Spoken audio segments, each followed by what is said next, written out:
Hay temas que todos sabemos del origen de la humanidad. Por ejemplo, los humanos vivíamos en la naturaleza, originalmente en África, en lugares que justamente eran cálidos, por lo que significaba que no era tan problemático dormir afuera de noche, y significaba también que en general vivíamos como un poco como este tipo de monos que tienen abundancia de recursos alrededor suyo. Por ejemplo, como eran los orangutanes, hasta que lo están destruyendo los bosques en Sumatra y en Indonesia, pero originalmente eran monos que tenían abundancia, lo que significaba que al momento de recolectar comida esto era más o menos fácil, solamente tenías que buscar algunos kilómetros a la redonda y se complementa también con algo de carne, pero no era esencial o lo más esencial en la dieta, sino que lo más esencial eran las verduras, las distintas cosas que crecían de vegetales. Y eso interesantemente hacía que tuvieran mucho más tiempo libre. La mayoría de su trabajo en el fondo, su trabajo en el fondo era buscar comida y no existían civilizaciones ni nada, nadie te iba a pedir trabajo de otra cosa, entonces el resto del tiempo era libre. Eso muestra que ahora vivimos de una forma donde nuestros objetivos nos hacen vivir no de la manera que naturalmente como seres humanos biológicos, si es que lo consideramos así. En mi caso yo soy bien creyente en el tema de que como seres humanos somos parientes cercanos de los primates e incluso en un sentido podemos ser considerados primates. En el libro Jared Diamond, el tercer chimpancé, hablaba que el humano tiene exactamente la misma cantidad de huesos que un primate. Y si lo piensas es muy loco porque de qué otra manera que no fueras como parte de la misma especie tendrías exactamente la misma cantidad de huesos. Y bueno, y si lo ves evolutivamente es así, o sea, nosotros nos hemos diferenciado y hemos creado una nueva especie, hemos puesto un nombre distinto y nos hemos puesto en otra parte, pero a nivel, al menos si lo estudias puramente a nivel animalista y biológico, no tenemos diferencias más allá del... O sea, tenemos muchas diferencias, pero me refiero a que ni una que no sea más abstracta o más metafísica, como se podría, si es que uno cree en el alma, por ejemplo, eh, estamos en el mismo nivel que los primates. En el caso de Leonardo, esta búsqueda se va entrelazando entonces entre la búsqueda de su infancia y la búsqueda de la infancia de la humanidad en un sentido, que la infancia, en mi cabeza he empezado a pensar que la infancia de la humanidad es los cazadores, serían los cazadores recolectores, la adolescencia de la humanidad sería la agricultura, donde se crearon las primeras civilizaciones, y luego, post-revolución industrial, estamos en esta sociedad donde la agricultura no es ya lo que domina, sino la tecnología o las áreas del conocimiento, las áreas del pensamiento, donde estaríamos en una era que se podría quizás llamar una adultez, y donde estamos viendo el desafío si es que vamos a una adultez joven, y si vamos a lograr que esa adultez joven se convierta en una adultez llegando a los 30, 40 años, que se va a convertir en una civilización mejor que la de ahora, que va a sobrevivir en el fondo, o vamos a caer en este concepto del gran filtro, concepto que habla de que no hay alienígenas, no hemos visto, porque hay un gran filtro, hay algo que sucede cuando las civilizaciones se vuelven lo suficientemente grandes y poderosas que las autodestruye. Bueno, ahí me fui para otro lado, pero volviendo, en ese sentido la búsqueda de Leonardo conecta también con los orígenes de nuestra humanidad. Y de hecho había toda una secuencia extra en el corto, donde Leonardo corría desnudo, como si fueran nuestros cazadores recolectores, quizás buscando algo, quizás simplemente corriendo, disfrutando de un día soleado en el cerro. Pero todo eso, por nivel de tiempo, se dejó de lado, pero también quedó ahí la idea rondando de que él viene con este pensamiento en su cabeza, no tanto solamente con la agricultura. Porque si nos fijamos, la agricultura, a pesar de que fue importante en la historia de la civilización humana, igual hizo grandes problemas y grandes injusticias. De hecho, fue cuando empezaron a hacerse las cosas más desiguales, porque los jefes empezaban a tener un impuesto agrícola y todo ese tipo de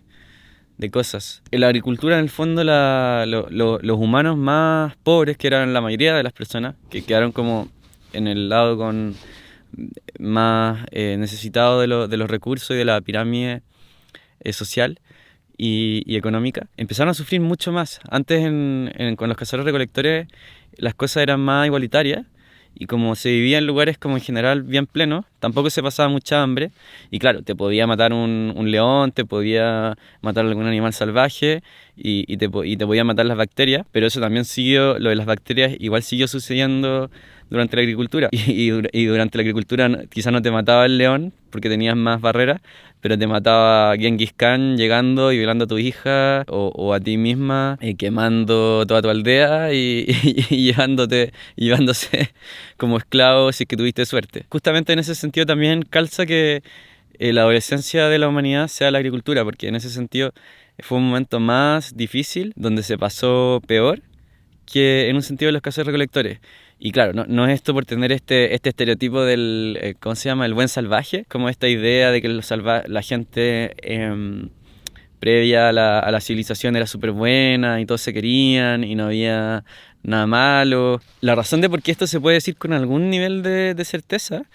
es porque hasta el día de hoy en África quedan tribus cazadores recolectoras y en muchos otros lugares del mundo quedan algunas y se han estudiado. Igual son gente que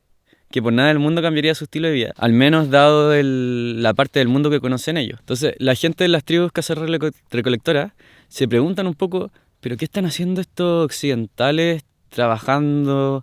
tanto, dando como su vida a un edificio y a una persona que no conocen por papeles? Papeles que les dan otras cosas, pero ¿para qué quieres otras cosas si tienes comida y tienes área verde y tienes a tus amigos? Y es como onda, es como igual bien, en un sentido es como revolucionario la manera en que viven los cazadores recolectores, pero es el origen de la humanidad. Entonces igual yo creo que nos da ciertas claves de ciertas cosas que no tenemos que abandonar. Pero igual quiero ahí comentar algo que quizás es interesante de saber, que en mi caso me pasa que obviamente sabiendo los avances que han habido en la tecnología, en la medicina, en esta misma cámara que me está grabando, este mismo micrófono que me está grabando mi voz, nunca me gustaría volver atrás a esa época. Y también me pasa además que soy un poco, como al menos hasta ahora en mi vida tengo como metido ese chip medio ambicioso en mi cabeza de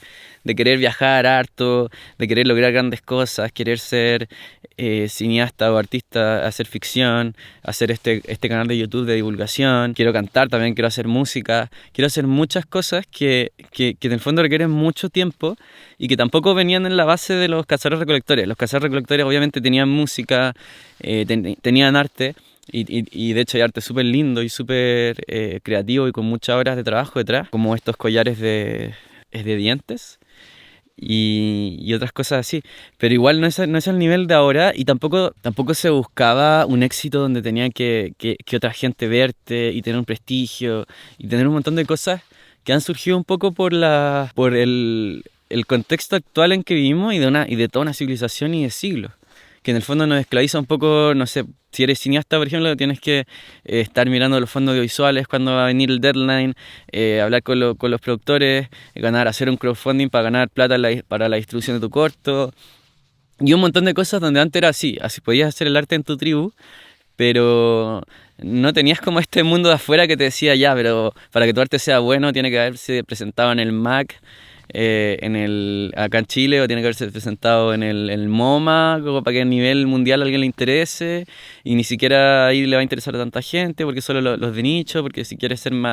llegar a más gente, en verdad tienes que ser, no sé, hacer música a los Bad Bunny o Billie Eilish, que últimamente tienen unas canciones muy buenas, o sea, especialmente Birds of Feather, lo mencioné en otro video, que no sé si voy a subir, pero entonces estas narrativas y estas cosas competitivas creo que tienen sus cosas muy positivas porque permiten un progreso, una historia no sé, del arte, por ejemplo, de la música, de los libros, de la tecnología. Permiten cosas muy brillantes y creativas y todo lo que la humanidad ha logrado, las sinfonías, las arquitecturas hermosas, como la arquitectura de Florencia, arquitectura más moderna. Yo no soy muy sabiendo de arquitectura, pero claramente es como una de las grandes obras que ha dejado la humanidad. Y todo esto depende de que vivamos de una manera que no está tan conectada con la manera en que viviríamos si siguiéramos nuestros deseos quizás animales. Entonces, lo que quiero decir es que yo mismo tengo en mí también esas ganas de aprovechar las oportunidades que da el mundo moderno, las oportunidades creativas, de encuentro con otras personas en internet, de hacer obras, de lanzarte al mundo, sabiendo igual que en realidad quizás nuestros orígenes humanos son más cercanos a no tener tantas ambiciones. Aunque igual es algo interesante que hay una teoría de que la gente que tiene déficit atencional son cazadores. Venían de una genética más similar a los cazadores en vez de de los recolectores. Porque los recolectores tienen que ver cosas, tienen que estar calmados, tienen que trabajar sin mucho estímulo, versus los cazadores que necesitaban tener un animal, ir buscándolo, estar atento a todo, salir corriendo en cualquier momento. O sea, una actividad total de todo el cuerpo que a día de hoy no es el tipo de trabajo que la gran mayoría de las personas tienen, sino trabajos que te requieren estar quieto y quizás pensando, o ni siquiera pensando, quizás haciendo un trabajo más monótono. Algo interesante de pensar es que incluso en esas tribus cazadores-recolectoras ya había gente imaginando cosas un poco ambiciosas o un poco como imaginativas de qué, por ejemplo, qué habrá en esa montaña más allá. ¿Un paraíso? ¿Habrá un Edén? Porque en ese tiempo no podías saber exactamente nada del mundo. O sea, era como, de hecho, pasaba mucho que al encontrarse las tribus, como ni una de las dos conocía el lenguaje de la otra, se atacaban porque eran como, para ellos eran otro tipo de especie casi, porque podían quizás tener otros rasgos, o tener los mismos rasgos, pero quizás eran más altos, y de hecho justamente se cree que los neandertales pueden haber sido asesinados por los humanos, dentro de la gente que no tiró con neandertales, porque hay gente que se cruzaron y por eso tenemos hoy en día genes. Entonces, nada, interesante que ya en esa época en realidad esa imaginación fue la que empezó a llevar de poco a poco a que a la gente se le ocurriera hacer pueblitos, cultivar más, y lo que nos llevó a, de repente estamos acá viviendo en un mundo muy extraño y tenemos que darle para adelante nomás.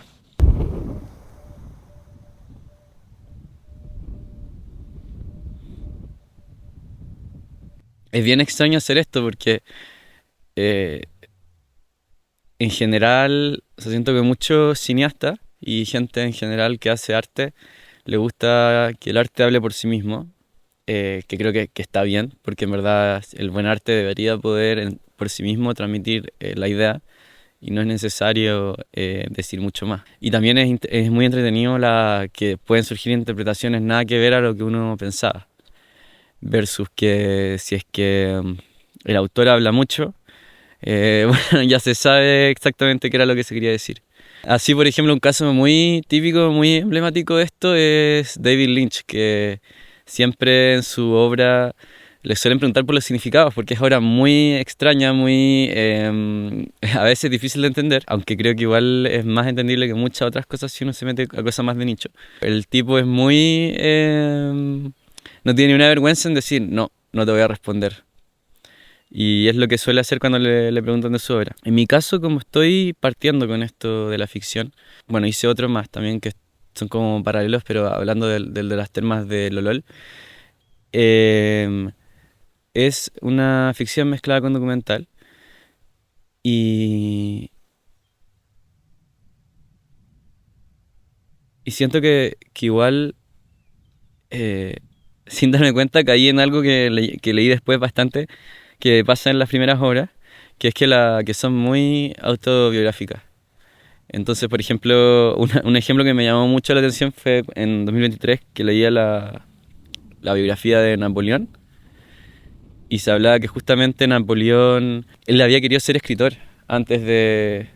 querer ser emperador de Europa. Y escribió bastantes cuentos, bastantes libros, obras. No son muy conocidas porque parece que no era tan buen escritor o no alcanzó al menos a desarrollarse. Y justamente era muy chistoso que escribían una que no me acuerdo exactamente cómo era,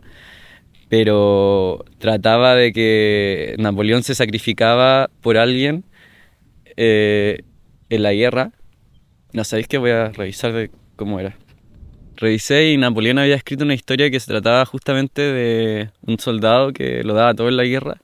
y luego se iba a vivir a un lugar muy tranquilo con Eugene, su amada, que justamente estaba basada en la que le gustaba a Napoleón. y le salía todo mal porque finalmente todo terminaba en desengaño y traición. Uno, si va leyendo el relato, es muy basado en la historia de Napoleón, pero como si él hubiera continuado pensando, imaginando qué habría pasado en el futuro, o si es que le hubieran salido las cosas de una manera, pero lo hubieran traicionado igual después. Bueno, entonces yo, tal como Napoleón se imaginaba a sí mismo en el futuro, con Eugene, que fue la persona que le gustaba, y parece que nunca siquiera estuvo con ella, o fue la que le fue infiel. No estoy seguro si era una fantasía o realmente le fue infiel y después él lo metió ahí en ese relato. Creo que de hecho fue lo segundo. Imaginaba como una vida más aburrida, más, o digamos siguiendo un camino más estable, más típico, porque ahora estoy siguiendo un camino más creativo, más del arte. Me interesa eso. Pero si es que hubiera seguido el otro, me imagino que en una década quizás yo hubiera estado muy chato. Este corto surgió un poco al principio por un tema de sentir una sensación interior muy mala. En mi caso ligada a problemas estomacales, problemas del cuerpo, pero también problemas, sentimientos sociales, sentimientos de soledad, sentimientos de no poder hacer lo que necesitas hacer, de estar como